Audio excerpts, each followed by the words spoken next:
Thank you, Saray. We're talking about lending a helping hand this year by volunteering with the American Red Cross. And joining me now to tell us how you can get involved is Jeremiah LaFranca, the Executive Director of the Greater Salt Lake chapter of the American Red Cross.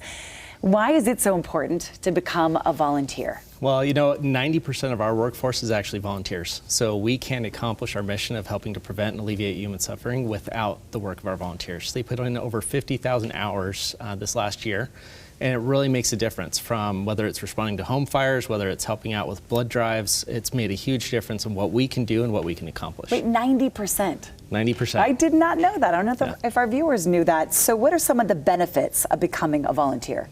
So, it's great that you get to kind of just socialize with people that have similar ideals, just wanting to give back to the community. You get to learn new skills. A lot of times with our disaster action team, for instance, you learn a lot of skills with dealing with different scenarios, whether it's going out to a hurricane response and setting up shelters, managing those kind of scenarios. You get to get that training for free as well. How much time does it take? Or if people are wondering, can I fit this into my schedule?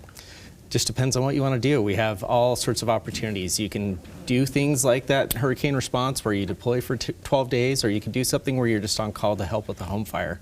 And that is something where, you could maybe be putting in a couple hours, or you could be putting in just, an hour at a time. It just depends. What roles are you looking to fill right now? What is the need? Yeah, so we have 4 roles that we're focused on right now. Our blood donor ambassador, that is an individual that welcomes people to blood drives, make sure that they get them registered, answers questions, make sure that they're taking care of the needs when people arrive. We also have our disaster action team, and that is pretty comprehensive. I mean, you can be someone that's responding to home fires, being on call to respond to those, or you can be somebody that does extra training so you can deploy to major disasters nationwide. We also have our transportation specialist. This is somebody that needs, 3 years of driving experience and has a state license. But they're the individuals that transport our life-saving blood from our facilities to local hospitals and labs, just to make sure that they have the necessary things that they need.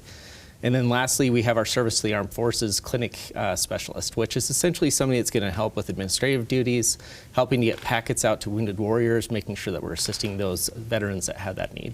What ages typically say I would like to volunteer? Are you looking for a specific age? Not looking for a specific age, so really anyone can do it. We have volunteers even in high schools working at Red Cross clubs just to help support blood drives at local high schools and do things like that. And we have volunteers all the way into their 80s, 90s. It really doesn't matter what age you are. Is this something you've always been passionate about, and what do volunteers tell you? How does it make them feel to volunteer?